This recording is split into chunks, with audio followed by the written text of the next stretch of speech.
Czarnobyl. 26 kwietnia 1986 roku, godzina 1:23 w nocy. Eksplozja reaktora numer 4 rozdarła nocne niebo. Promieniowanie zaczęło sączyć się w powietrze. Niewidzialne, ale śmiertelnie skuteczne. Służby zareagowały z opóźnieniem. Kłamstwa, dezinformacja i niepewność. Ludzie mieszkali tu jeszcze przez wiele godzin.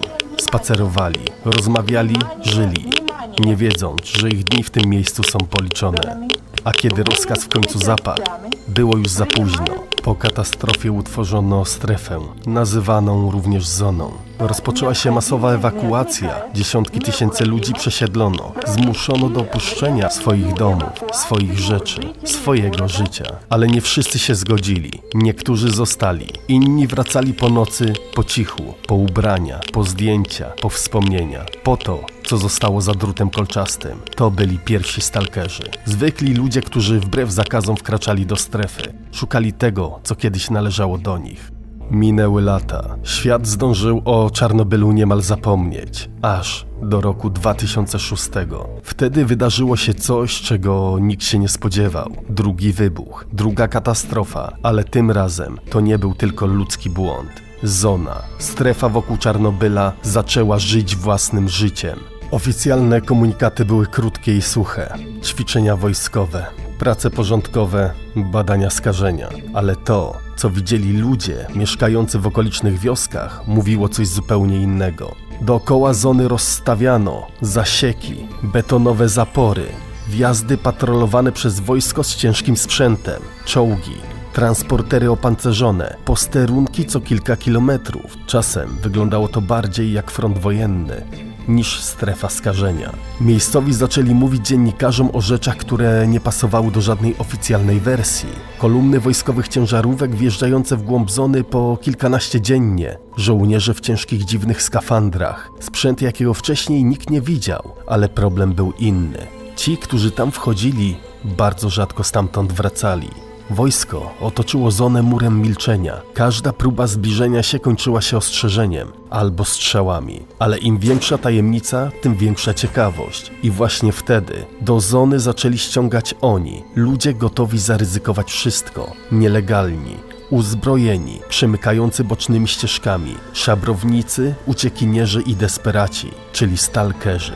Niektórzy szukali łatwego zarobku, bo plotki mówiły, że wewnątrz można znaleźć rzeczy nie do wycenienia. Inni chcieli zobaczyć na własne oczy, co wojsko tak bardzo próbuje ukryć. Wraz ze stalkerami do opinii publicznej zaczęły powoli wyciekać rzeczy, które nie mieściły się w głowie.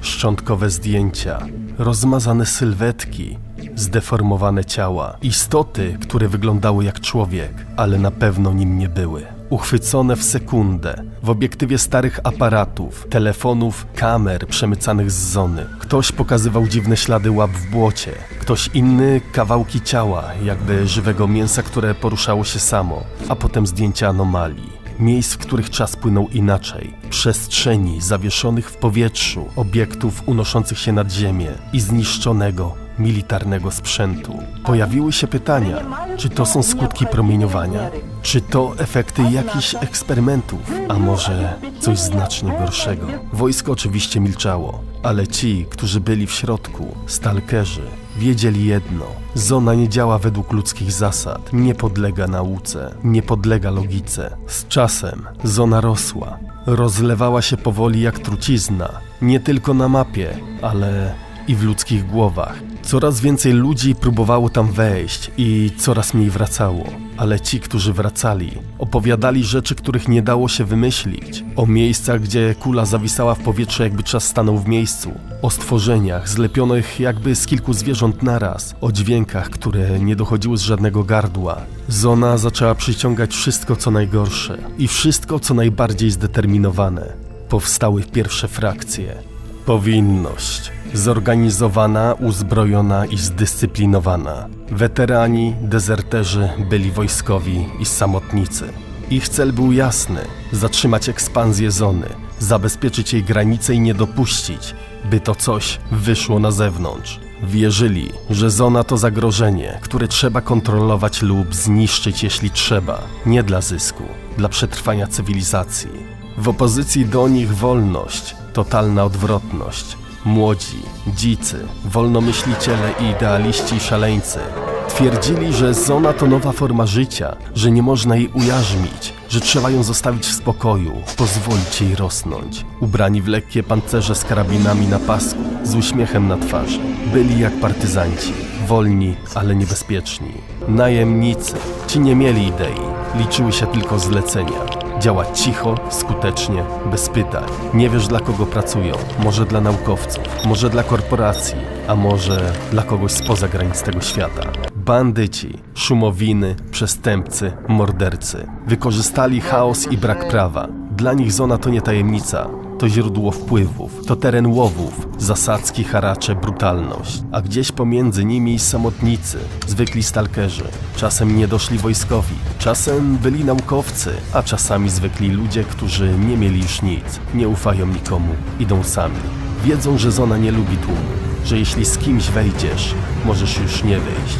A monolit, o nich mówi się szeptem, bo nie zawsze byli tym, czym są teraz. Kiedyś to też byli stalkerzy, zwykli, ciekawscy, z karabinem i marzeniem o szybkim zarobku, ale coś zobaczyli, coś usłyszeli i coś ich złamało. Nie wiadomo co, nie wiadomo gdzie, ale gdy wrócili, nie byli już tacy sami. Zaczęli mówić o centrum zony, o świetle, o prawdzie i o misji. Zostali tylko oni, fanatycy, ich twarze puste, ich oczy zimne. Nie chcieli rozmawiać, nie chcieli słuchać, chcieli tylko jednego, ciszy i zniszczenia każdego, kto zbliży się za bardzo.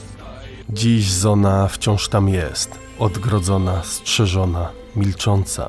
Są tacy, którzy mówią, że to wszystko nieprawda, że zdjęcia to fotomontaże, a opowieści to wymysły szaleńców. Ale są też tacy, którzy widzieli więcej, którzy wrócili bez słów albo w ogóle nie wrócili. Zona nie jest na mapie, zona jest tam, gdzie kończy się rozum, a zaczyna coś, czego człowiek nie powinien dotykać. Kim byli stalkerzy? Odpowiedź zależy od tego, kogo zapytasz. Dla jednych to przestępcy, dla innych bohaterowie, a dla zony wszyscy są tacy sami.